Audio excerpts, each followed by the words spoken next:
Are you serious about your health and fitness, but overwhelmed by the conflicting information and BS all over social media?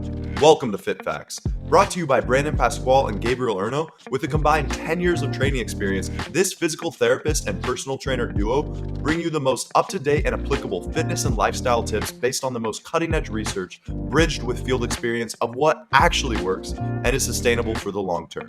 Enjoy.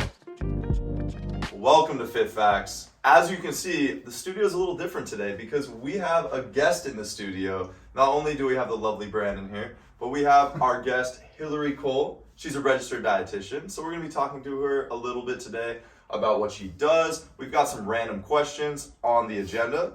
So Brandon, I think let's start it off with you. Yeah, well, the biggest question is, what is a registered dietitian, and y'all want you to compare them to how other people perceive other professions in nutrition. There's also nutritionists, nutrition coaches. So why is a registered dietitian more qualified to give someone nutritional advice versus those two? And what's your background a little bit too? Right, yeah. I know, I just went all serious. Lots of questions. Okay, so the difference between the term registered dietitian and nutritionist is actually has to do with legislation. So every dietitian is a nutritionist, but not every nutritionist is a dietitian. Being able to call oneself a dietitian means that you've gone through at least a 4-year degree, and now they actually just changed it to you have to have a master's degree, plus you have to do an accredited internship, and take a big licensing exam and do continuing education.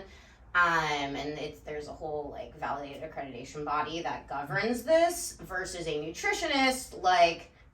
Anyone can read an article and be like, I'm a nutritionist. You see a book that says nutritionist, blah, blah, blah, blah, blah. And they don't have any credentials. Anyone can say they're a nutritionist. Can I be a nutritionist just right now? I can just sure, say it? Sure, you can. In the state of California. But because it's very liberal, the terminology is very liberal here, but other states are more tightly regulated, and actually people can get into a lot of trouble for saying they're a nutritionist. Okay. Do you think that liberal regulation is a problem? Do you agree that it should be more tightly regulated? I do. I think pretty much every registered dietitian would say that, because it's very frustrating when we want to help people with our wealth of knowledge, and then people are like, well, it's cheaper and easier to just go to this nutritionist and they're just gonna give me a quick fix to everything, when in fact the answers are not a quick fix. Yeah, it's never a quick fix. Yeah, and I'm under the impression that if you're not a registered dietitian, correct me if I'm wrong, there's specific things that you can actually legally get in a lot of trouble for. So medically trying to intervene with someone's diabetes or heart issues and saying I'm going to fix that by making you a meal plan. You can actually get in legal trouble in some states for that, right? Or is that just... I don't know the details, but yeah, you can. Yeah. Anything that's considered out of the wellness realm, so a medical diet, I would say anyone who is deemed a nutritionist, don't fuck with that. Yeah. Yeah. Am I allowed to say that? Yeah. Oh yeah. You can okay. Cool. F-bombs all the way. Yeah. So generally, I think still the way the scope of practice is supposed to be in the state of California or anywhere, if someone has a nutrition certificate from NASM or something, you still are supposed to only give advice that aligns with the USDA dietary guidelines and things like that. I was reading a blog post a little bit the other day about it, and it seems in some ways it's very specific, but there's also some gray areas where some people who they might be overly confident in themselves, it's easy to kind of step along the line of what is okay and what isn't. There's not clear marked spots. Does that make sense? There is a lot of gray area, and there's probably minimal to no repercussions if you overstep. And I've seen some negative repercussions from that. I've definitely seen some trainers who have given somebody who clearly has an eating disorder a calorie counting program and things like that. So I've definitely seen times when it's been really damaging, but I've also seen times when it has been positive, but it's like you can't just be like, oh, sometimes it's positive, so it's okay. So I guess it's kind of a interesting area to be in. Yeah, and I think, I don't think anyone who, oversteps in that example you just gave is intentionally trying to do wrong. It's just like lack of knowledge and lack of awareness, which is where like working with a registered dietitian is going to be more optimal for someone, because they're going to be able to, they have the training, the experience to look at someone a lot more comprehensively than to just give a little bit more of a quick and easy plan, such as that. So where can somebody find a registered dietitian if they're like, well, this sounds great, like this is what I need in my life right now? Like, is it covered through insurance? I know you do private practice right now, right? Yeah, I do. The insurance thing's frustrating. I think there are a lot of dietitians in network with insurance companies. Not a lot. The network is really saturated. So like for me, I'm just starting out in my private practice, and I have tried to just apply to get a network with a couple of insurance companies, and immediately the kickback, oh, we have too many providers in your area. So one of my fun side projects that I get to do is like draft a letter that I'm going to send out to a bunch of insurance companies about why I am more specialized in the field of nutrition and why they need to have me in their network, because it's not cheap. It's worth it if you're willing to put in the work, but it's not cheap.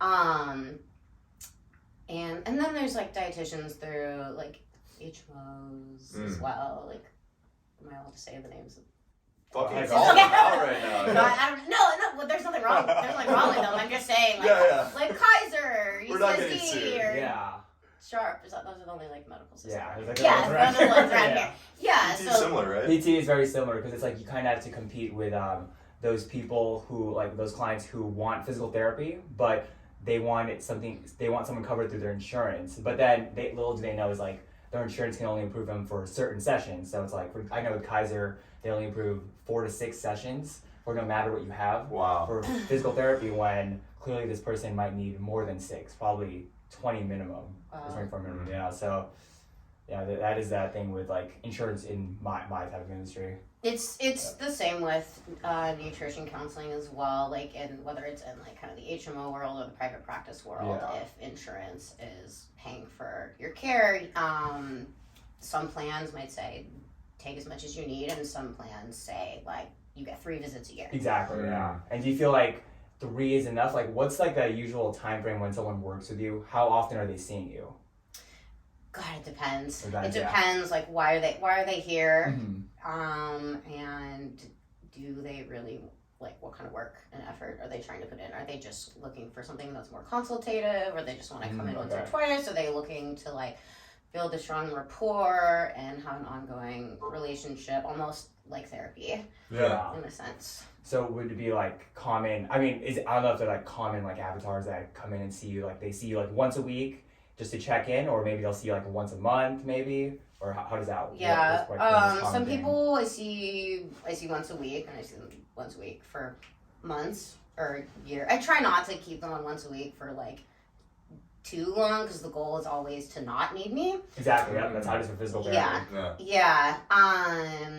Some people, once a month. It's all over the place. Yeah, it's all over the place with the goal of trying to like wean them off, empower them, so they don't need to have you telling them what to do. Exactly. What do I eat right now? Like, you didn't give me the meal plan. I'm just not going to eat anything until you tell me what to eat. Exactly. That would not be the something like that, or like, oh, I didn't know if I did it. Am I right? Did I do it right? It's like, well, try. Like, it's not going to kill you to try. Just try and go on your own for a couple weeks, gain some confidence, and then come back in a couple weeks and let's talk about it. And then then go every 2 weeks, and then kind of taper down to once a month.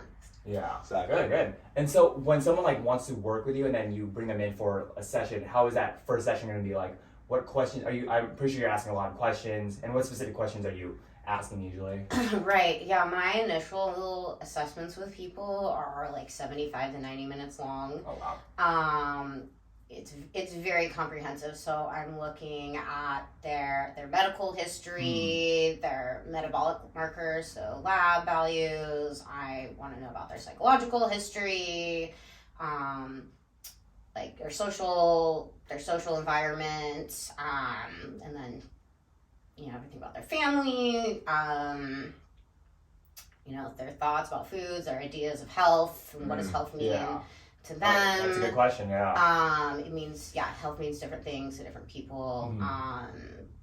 Physical activity level. That was interesting though, like what does health mean to them? Because for somebody it could be like, I think health is being skinny, and then for someone else their idea of health could be just feeling good and like their lab markers improving. So I guess, if somebody maybe has like a distorted view of what health is, in that first session, are you going to be trying to like correct that off the bat? Or are you more just like taking note of that and saying, okay, I have this in the back of my mind to address down the line throughout this therapy? Yeah, good question. I try not to like do too much correcting in the first session. I really want to get to know them and understand where they're coming from. I definitely plant seeds. Yeah. But unless someone is coming to me for like a one-time consultation, they never want to see me again, I'm gonna not say too much, because also the way to really like build like long-term, I don't want to say results, but like long-term confidence in someone in the way that they eat and have like nutrition self-care is for them to figure this out on their own in their own way. And we all think about things differently, and have to make different mistakes, etc. And if I'm just telling them, like, that's not necessarily going to help someone when they need to just come to these conclusions on their own more intrinsically. 100%. I think we have a bunch of questions here. Yeah, I know. And so for a couple, we'll just go one by one and have you answer some. Right. One I just thought of actually based on what you're saying. What do you think when you meet someone for like an initial assessment? What is typically like their idea of health? Like what's the most common perception of like this is healthy? And is it a positive one? Is it a negative one? Is it influenced by like social media? Like what's that like? I think a lot of people want to, they say, I need to lose some weight because my doctor told me to. Or, something along those lines. Or like, I want to build muscle and lose fat. Yeah. And so, what was the question again? Just like when people come in, like, are they usually thinking health is me being skinny? Is it like feeling better? Like, what do you see generally people are viewing that as? Got it. Okay, yeah. So what I just said, and then, one seed that I do always plant in people is the idea that weight does not equate to health. It can be a factor in it, but there are so many factors that equate to overall health and well-being, and weight can be such a small piece of the puzzle and really like such an insignificant one too. So there's kind of a more like progressive philosophy that's like starting to blossom among providers, especially like in my field. It's called health at every size, meaning that someone's body shape and size doesn't mean that they're unhealthy. How many times have so many people I've worked with gone to the doctor and the doctor says you're overweight, you need to lose weight, and then you'll be healthy when everything's fine. Their labs are fine, their blood pressure's great, their heart rate's great, they're active, and they're like, shit, my BMI is 28, like I need to gain a few pounds. And then they go on these like really low calorie diets, and then that just like fucks them up in one way or another, and then they just start to feel badly about themselves. And these are, so that's a conversation I have a lot with people, and I don't like necessarily give them that example right away, but so many people, when I start to plant this seed, will tell me like they never thought about it that way, or no one's ever said it to them like that before. So it's kind of, I draw it, that's like drawing in the mental health aspect of things, and because it's more important, I think, to be confident and happy in yourself and feel good by yourself and in your body, than to like fit this like idea of what we're supposed to look like. So you said like, how does social media impact that? I think it impacts it a lot, because we're just getting blasted and infiltrated with bodies of what a woman should look like, what a man should look like, and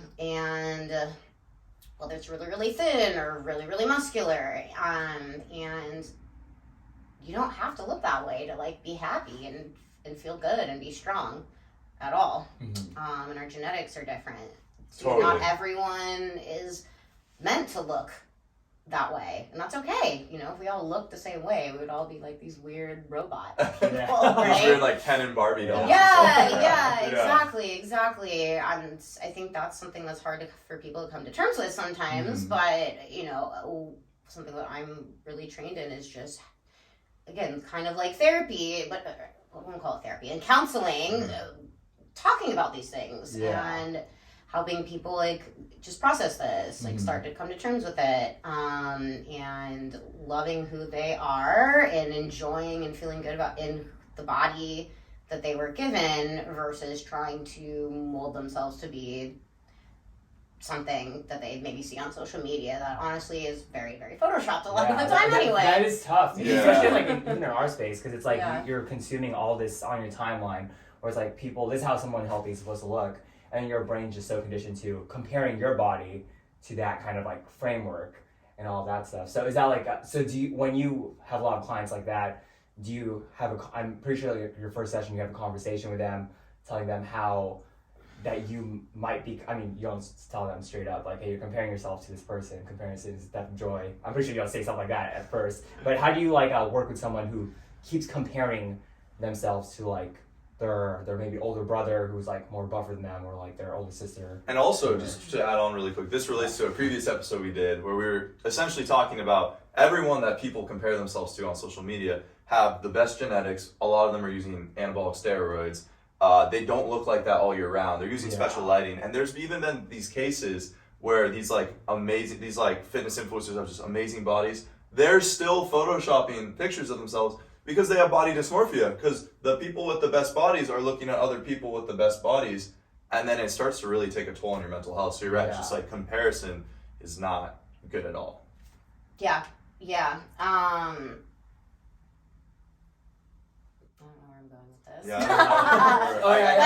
know. Yeah. So you're absolutely right. I was wondering, like, what step do you making like a behavior goals with them? Like, if you have a client like that coming into you that they're obviously comparing themselves to like their older brother, older sibling, whatever.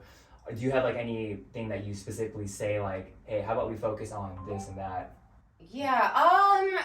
So yes, I do set behavior goals. Something I do too is really just gauge where they're at. So there's something, have you guys heard of the trans-theoretical model of change? No. Yeah, so there's 5 stages of change. So there's pre-contemplation, contemplation, planning, action, and maintenance. And people present very differently depending on where they're at, and they float back and forth. So you can't tell someone who's like coming to you because like, I don't know, maybe like his wife said he should, and be like, okay, what are your goals? And he's like, I don't fucking know. You know, that conversation is going to look very different with someone who, you know, maybe I've been working with for a while, or who's kind of like done a lot of different diets and is like sick and burnt out, and then they have a consultation with me and they're like, sweet, yes, I need a different, more progressive perspective on this too. Yeah, they're like in that preparation stage. Because it is hard to like convince someone, even like in our field, where it's like someone in the pre-contemplative stage where they see us for personal training or physical therapy, where it's like, oh, my significant other said it'd be good to see you, but let me know what to do. And then if they're not sold on it yet, like, then it's really hard to like change them. So, yeah, it's hard to sign them, let alone tell them like you're doing this all wrong. You need to totally shift your paradigm. Yeah. But one thing I wanted to kind of circle back on. So you were saying how you feel that, you know, in the health every size movement, it's now becoming more of a progressive idea that, you know, weight is not going to be that substantial of a marker of health. You said it can affect your health, but it's not maybe as largely contributing as like, you know, the culture has said it is. So, you know, like what would you say about that for a lot of my clients who, you know, some of them I notice are at healthy weights, their blood markers are normal, but they still have this idea in their head where like, I think I need to lose a little more weight. And I'll tell them like, hey, like you're healthy, like you exercise consistently, you feel good. But they still have this idea in the back of their head, like, I just, you know, I think I maybe just should like get a little leaner. Yeah.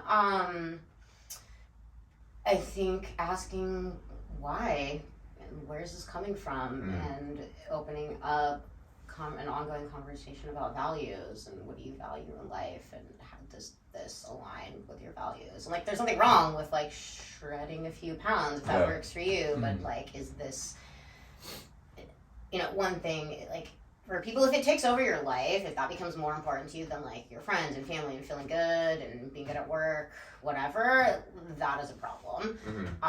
But if it's not, like, sure, fine, like shred a few pounds. Yeah.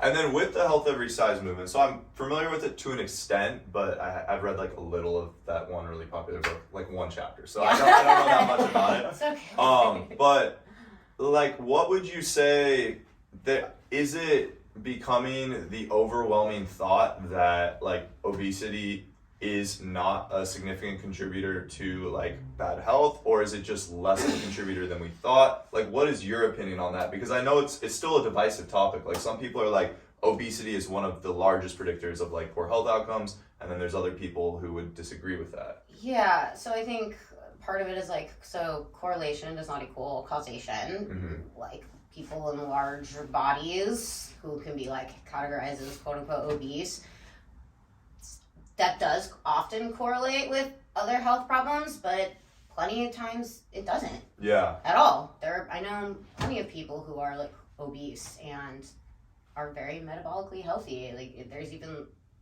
there's these influencers on social media too who are like quote unquote obese, and they're like strong as fuck, like doing CrossFit and all that other shit too. Yeah. So in my work, taking it from like health at every size perspective, weight loss can be like maybe a secondary like outcome, but it's not something that I am going to measure. It's not something that I value. And like generally speaking, like I'm going to be able to, if someone's coming to me, there's more of a problem with like, their nutrition intake or their physical activity level, their mental health, their stress, etc. And those are things that I want to work on. And again, going back to like behavior change, those are the things I want to work on, and not just not talking about their weight, because that brings up more, I'm sure these people already are feeling like guilt and shame about their body, and that's why they're coming to me in the first place. And like, why would I want to reinforce that idea? Yeah, that's in our interesting. sessions. I've definitely noticed too, like with some of my clients, when I just give them general nutrition things like, hey, like start eating more whole foods and maybe stop going out as much, just like very general tips like that, and they just start eating like quote unquote foods that are gonna fuel their bodies more, they're gonna feel better, they will lose weight without even like focusing on that. They're not like counting calories or doing these like specific weight loss interventions, but they'll still end up losing weight. Do you see that a good amount where people, not by focusing on weight loss, will still lose weight? Yeah, like the most successful, I shouldn't even term it that way, but like the clients I've worked with who don't focus on the weight loss are more successful in the long run. Wow. And in changing kind of their approach to life and improving their wellness. Yeah. So for our listeners out there, this could be pretty paradigm shifting now. Like, it's not all about the weight. Yeah, I do have a lot of clients that they just like literally focus on the scale. Like one of my clients actually got on the scale for Christmas because all he does is goes to the doctor, and that's when he like checks his weight. And he goes to the doctor every like other month for his blood pressure. And then I'm like, hey, why don't you go buy a scale at home? Because he doesn't know that how much weight fluctuates with stress levels, with water weight, if you consume something salty the day before, or if you worked out, didn't work out for a week or so, not being inconsistent. So it is pretty crazy how like a lot of people really just they dial down to like, my health is because of my weight. You know what I mean? Like their weight represents their health. That is pretty crazy. Yeah. What other questions do we have here? We have another good question right here. It's more into supplements. So like, do you have any supplements that, I guess it'll depend on the client, but let's say you do have a client who does want to like lose weight. What do you prefer? Like, do you recommend any supplements, or do you want them eating whole foods first, or? Let's not even say for weight loss, but are there any clients, are there any supplements that you'll routinely use with your clients in your various interventions? No. No Okay. supplements. Okay, all right. Yeah, pretty much no, unless there's, say they get like some metabolic labs done and Yeah. they have a deficiency and something, like a very easy example to give is like someone who followed like a vegetarian, even a vegan diet. Yeah. Just, maybe that aligns with how they really feel ethically, environmentally, whatever. Often those people can be deficient in vitamin B12. So getting like B12 injections or taking a B12 pill would be appropriate in that context. But one thing I want you to talk about too is the fact you said it's only if they have deficiencies, because I remember my girlfriend and me, we were talking to this one guy and he's like, yeah, I started taking a multivitamin because I just think it's going to be really good for me. And then my girlfriend was like, do you have any nutritional deficiencies? And he's like, no. She's like, that vitamin is not going to do anything for you. And he's like, no, I still think it'll be good because it's like I'm getting more of it. And she's like, no, like if you're fine, if you have all the nutrients, you're fine. Like, is that something? Because I see a lot of people that think like, oh, I'll take these vitamins just cause. Yeah, I tell people to save their money. Yeah. Like sometimes I'll say like, do you like food? And everyone's like, yeah. I'm like, well, then eat it. You don't need save your money. You don't need to go to Costco and buy the big bottles of all the stuff. A lot of it you're just gonna pee out. What your body's not going to use. And then actually with some vitamins, so there's water-soluble vitamins, which are the B vitamins and C vitamins, and then there's the fat-soluble vitamins, so A, D, E, and K. And actually that can be very toxic to take those without like being regulated by a doctor because they're stored in your... So water-soluble vitamins means that... you just pee them out, right? You pee it out, it's absorbed by water, and and you pee it out. Fat soluble, we store our fat, we hang on to that. So if you're taking A, D, E, K, for instance, and you take it every day because you think like, oh, I need these vitamins. I feel attacked right now. Yeah. What do you take? So I've been taking vitamin D every day for like 2 years just because I heard people tend to be deficient in it. Is that a dumb idea? Let's refrain from using judgmental language, but you might not need it. Like, maybe get your vitamin D levels checked. 1, 2, you can get free vitamin D from being out in the sun. So it's actually pretty cool. So, the interaction of UV light with your epidermis, so the top layer of your skin, actually creates a chemical reaction that starts to synthesize one of the active forms of vitamin D in your skin. So it's free. Okay. I did hear that it's like, most people, because we're inside a lot, it's harder to get the amount we need. Do you know? Is that, would you disagree with that? Or no, that's true. It's just situational. You gotta test it. Yeah, that's true. That's why people in like, I want to say like Alaska. Or like Seattle. Arctic places where they don't have a lot of light all the time will go through... often be vitamin D deficient, or even like seasonal depression can be a very real thing, even like in those places because they're not getting enough vitamin D, which correlates with, I think, serotonin production, which is why they have these like UV lights to like simulate what the sunlight is doing to help. Yeah, they have those like red lights, right? Yeah. Is it red? I don't know. I thought I saw something on the internet. I think that's ultra. I don't fucking know. Yeah, but they'll sit under those. Yeah, I mean, I don't use it, but I know they exist, and people seem to really like them. But these UV lights that people like sit in front of for a couple hours a day when they're not getting much sunlight, to help like boost their mood and also like boost their vitamin D levels, and they work. Yeah. Okay. Because seasonal depression is a real thing. If I lived in Alaska, I would be a very sad man. I'm telling you, I need that sunlight. Right? So another question is, we'll talk about like the common trends of like diets. Like there's the keto, there's intermittent fasting. What are the other? What else? Is paleo one? Paleo. I know there's the carnivore vegan diet keto. now. I had a client who wanted vegan to do. keto. She insisted. She's like, I'm on vegan keto.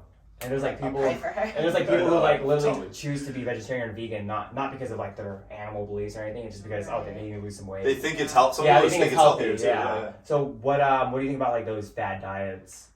I think I don't have a simple answer, but I mean they're fad. They're fad, right? In the way like clothing is fad. I think just overall, like if these diets worked in the long run, we wouldn't keep creating new ones. Yeah. And some of them can be actually quite detrimental to your health too. So like I think my favorite one to shit on is the keto diet. Yeah. So just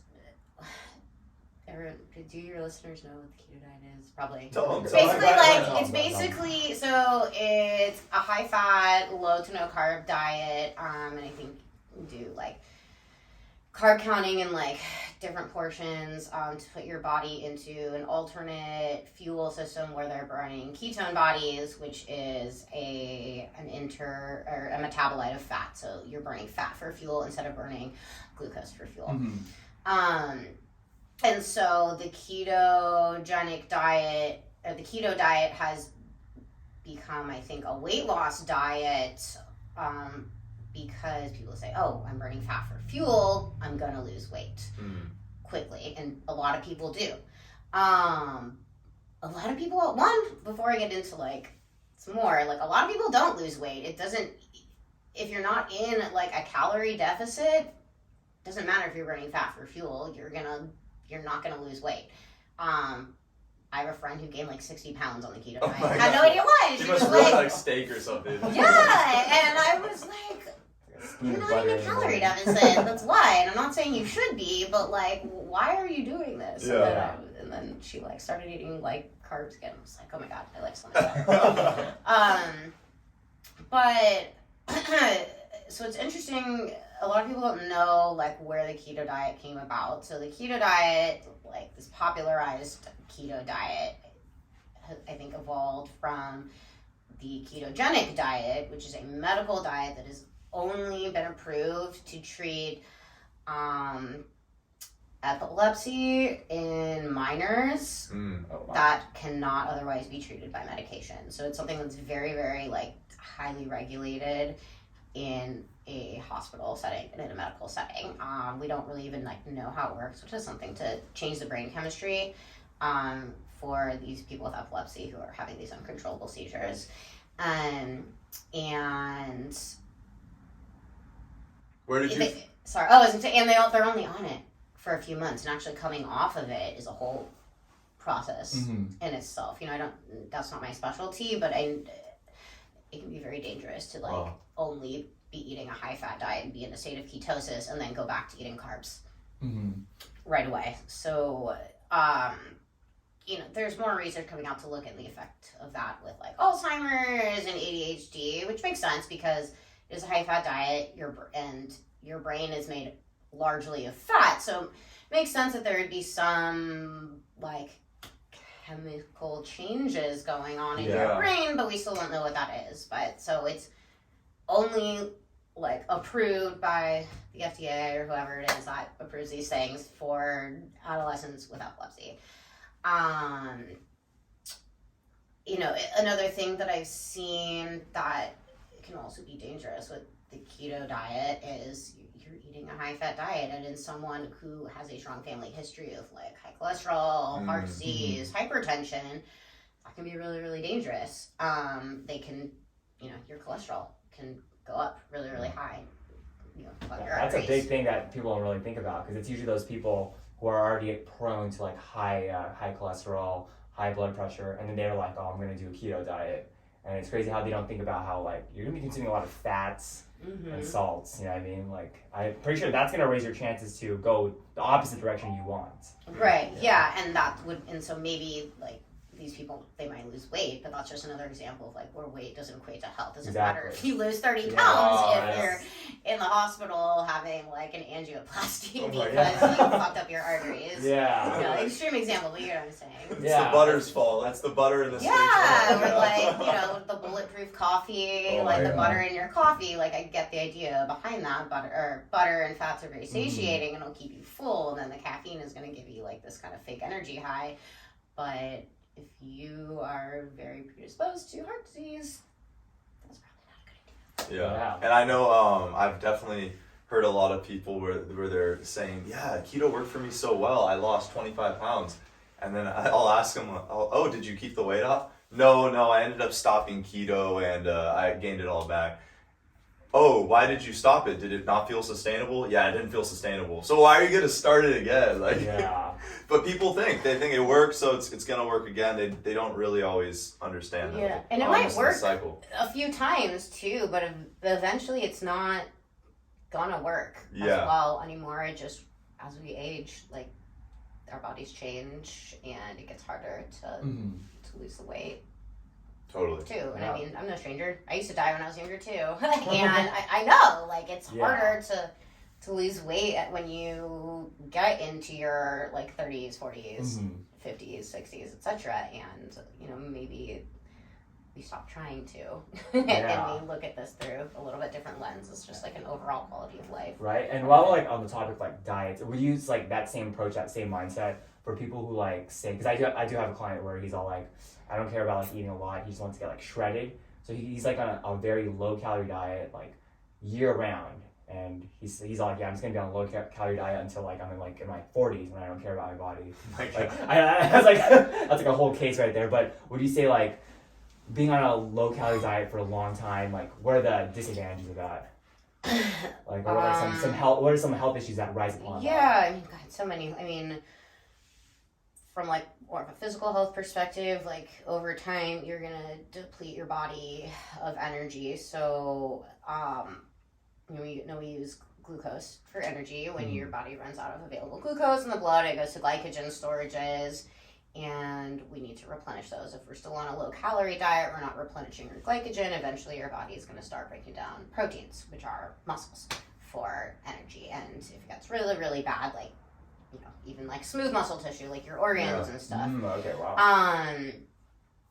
It'll affect your organs, it'll affect your digestive system. People who have gut issues, I think most of them are not, you know, eating regularly, not eating enough, and their gut might be starving, and that can actually, you know, we haven't even talked about like the whole gut health fad as well, but under eating affects your microbiome.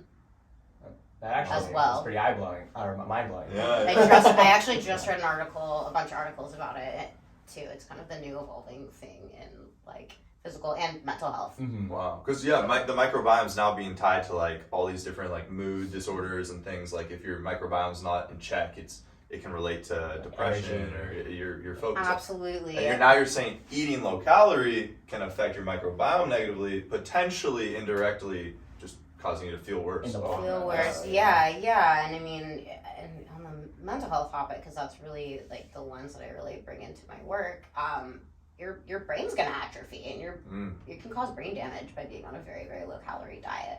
You know, whether that's like presents as like not thinking clearly, or you know, even worse, like worse anxiety, depression, like eating disorders. I see a lot of people who like develop eating disorders just from like getting really obsessed with these like low calorie type diets, and then that brings up a lot of like stress around food and just like living a normal life. You know, like don't want to go out to eat with their friends anymore because they're very upset about it for various reasons too. So I think there's a lot of risks with low calorie diets.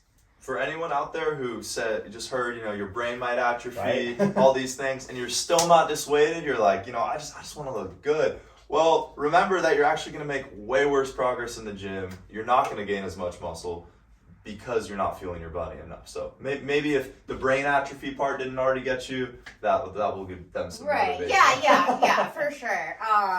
You're not gonna make gains on a low calorie diet. Feed your muscles. I saw someone post like a while ago and it was like, don't be a little bitch, eat your calories. Yeah. I like that. So what do we have, Brett? I think we had a couple of better questions. Before I ask this next question, I want to say I was scrolling on Reddit today, and this one lady made some post on this like subreddit I lurk called Lose It, which is like just a weight loss thing. Oh, yeah. And she was like, hey, I'm on a 700 calorie per day diet, and I'm training for a half marathon. Is this a good idea? And my mind was just blown. So I just wanted to share. So one thing a lot of clients are really interested in is like you were talking about having a vegan diet, a vegetarian diet, whatever.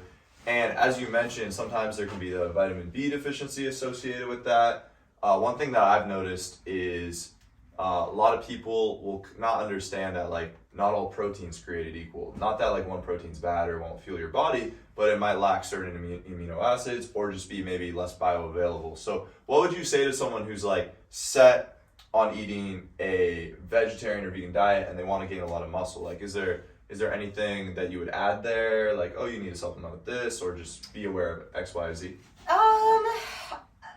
I think it's pretty possible to, like, improve your fitness on a plant-based protein diet.